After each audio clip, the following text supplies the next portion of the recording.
दम तो है ही नहीं, एक दूसरे को लगाना दिखाना। एग्जैक्टली ब्रो, लड़ाई झगड़े में क्या रखा है, कुछ रोमांटिक दिखाओ। अभी तुमको मुझे इम्प्रेस करना है तो व्हाट कैन यू डू? मैं तेरे मुंह में दे दूंगी, विद मी तेरी मार दूंगी साले बेवकूफ। ਹੱਸਦੇ ਚਿਹਰਿਆਂ ਦਾ ਮਤਲਬ ਇਹ ਨਹੀਂ ਹੁੰਦਾ ਕਿ ਉਹਨਾਂ ਨੂੰ ਕਦੇ ਕੋਈ ਤਕਲੀਫ ਨਹੀਂ ਹੁੰਦੀ। ਉਹਦਾ ਮਤਲਬ ਇਹ ਹੁੰਦਾ ਕਿ ਇਹਨਾਂ ਨੂੰ ਤਕਲੀਫਾਂ ਨਾਲ ਡੀਲ ਕਰਨਾ ਹੁੰਦਾ ਹੈ। हमारी लाइफ में कुछ चीजें यूजलेस हैं, जैसे बुक्स, ऑनलाइन क्लासेस हो या फिर दोस्त की एडवाइस, लेकिन इससे भी यूजलेस है ये MTV। बात तो सही है। MTV में दुनिया के सबसे अजीब और गरीब शोज आते हैं। लेकिन एक शो है जिनके सामने सब बच्चे हैं और हर बच्चे का एक बाप होता है और उस बाप का भी एक बाप होता है। और उसे हम दादाजी कहते हैं। ये है सबका बाप, MTV स्प्लिट्सविला, जिसके कई रहस्य हैं और मैं इन रहस्यों का पर्दाफाश करूंगा। वो आ गया, देखो वो आ गया। जिनको नहीं पता, स्प्लिट्सविला एक रियलिटी शो है जिसमें दो फरिश्ते कुछ लोगों को प्यार करने की थ्योरी सिखाते हैं। वो बात अलग है कि वही लोग शो से निकलने के बाद प्रैक्टिकल किसी और के साथ करते हैं। उसे प्यार कहते हैं। स्प्लिट्सविला के नाम में भले स्प्लिट्स आता हो, और स्प्लिट्स का मतलब है बिछड़ना, लेकिन यहाँ कोई बिछड़ता नहीं है बल्कि और पास आ जाते हैं। पास आओ सिर्फ 10 रुपए में। सबको पास लाने का क्रेडिट जाता है इनको, समझ रहे हो? और इनको भी। कौन है ये? मिस्टर रणविजय सिंह उर्फ MTV के जमाई राजा। MTV ने इनको अडॉप्ट कर रखा है। इनका पूरा कैरियर MTV से चलता है। ये कितने पुराने हैं ये इसी से पता चलता है कि स्प्लिट्सविला सीजन 1 के कंटेस्टेंट्स के बच्चे स्प्लिट्सविला सीजन 13 में आ रहे हैं और ये कहीं नहीं गए, वहीं के वहीं हैं। इसका मतलब तू इधर से कभी नहीं जाएगा। स्प्लिट्सविला में छपरी और पापा की परी और पापा की मोरनियां ही आ सकती हैं, जिनमें से आधे मॉडल होते हैं और आधे influencer. I'm a model and an influencer. I'm a model and influencer. सारे एक्टर मॉडल हैं, तू नहीं, तू तो चोमू ही रहेगा। इनको समझ क्यों नहीं आता कि हर लोखंड वाला से निकला टपोरी एक्टर नहीं होता भाई। पर इनकी भी कोई गलती नहीं है। इस शो में एक्टिंग करना जरूरी है और अगर एक्टिंग सही हो गई तो बहुत कुछ सही हो जाता है। मेरे को जाना पड़ेगा। शो तक इनको इतना प्यार होता है कि लगता है रोमियो जूलियट इनके बच्चे हैं, और शो खत्म होते ही तुम मुझे तंग करने लगे। शुरू होते ही खत्म हो गया यार। स्प्लिट्सविला 8 में प्रिंस नरूला को एक अंग्रेजी मैम से इश्क हो गया था। छुपा नहीं रहा, मैंने कहा था जब मुझे प्यार होगा तो मैं खुल के बोलूंगा, एंड मैं बोल रहा हूँ, I am in love with you. खुल के बोलने के बाद प्रिंस भाई बिग बॉस में गए। इस शो में सच में जीत के साथ अगर कुछ इंपॉर्टेंट है वो तुम हो।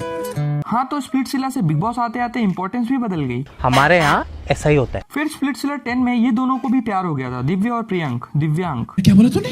दोनों प्यार में इतने पागल थे कि सर मेरी क्या गलती है अगर ऑरेकल ने नहीं माना? कसम से मैं इमोशनल हो गया था, लेकिन तभी पता चला कि बिग बॉस में प्रियंक को किसी और से भी प्यार हो गया है। फिर से? हाँ, फिर से वही एक्टिंग, वही रोना और वही बाबूश होना। आप दो ना। अब कंफ्यूज मत होना, प्रियंक को बिग बॉस में जिससे प्यार हुआ वो स्प्लिट्सविला में प्रियंक की एक्स गर्लफ्रेंड के प्रेजेंट बॉयफ्रेंड की गर्लफ्रेंड थी। मेरी बीवी तेरी बीवी, तेरी बीवी मेरी बहन, तेरी होने वाली बीवी तेरी बीवी मेरी बहन। ये आप लोग क्या बोल रहे हैं? मुझे तो कुछ समझ में नहीं आ रहा। पिछले सीजन वाले तो कुछ भी नहीं है, सीजन 13 वाले एक स्टेप ऊपर हैं। मंगलसूत्र पहनाकर डायरेक्ट शादी। अब ये बता, शादी किसी और से और फ्लर्ट किसी और से। अब धीरे धीरे ग्रेजुअली समझ आ रहा है कि भाई you are the sweetest girl. I was looking forward to make a connection with you in future. अब इसके लिए भी एक मंगलसूत्र खरीदना पड़ेगा, नहीं? एकदम ब्लंडर हो गया। सबसे ज्यादा ब्लंडर तो इनके टास्क होते हैं। कपल्स को टास्क ऐसे देते हैं जैसे इसको करने के बाद कपल्स के घर बस जाएंगे।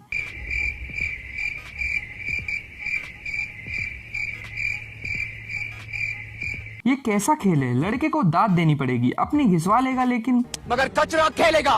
टास्क में कभी ये तीतर बनाते हैं, कभी मटकी फोड़ो कंपटीशन खेलते हैं, तो कभी बेचारे लौंडो को लटका देते हैं, मानो फिल्म चल रही है।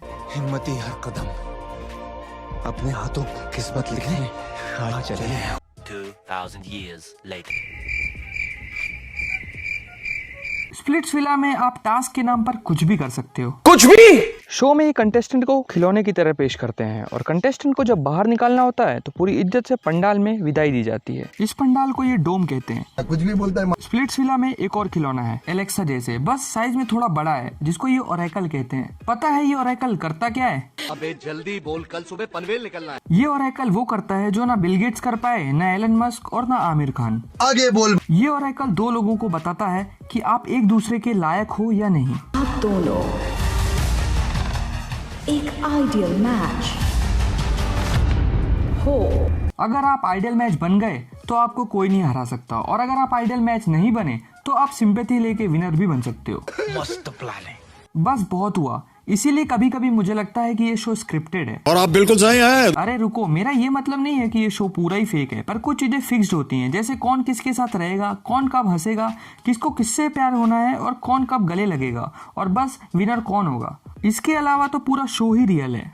झूठ पे झूठ, झूठ पे झूठ। स्प्लिट्सविला उतना ही रियल है जितना WWE, बट एटलीस्ट WWE में लॉजिक तो होता है। ये बड़ी अच्छी बात कही आप। अब अच्छी बात है ही तो please like, share and subscribe the channel. Till then bye.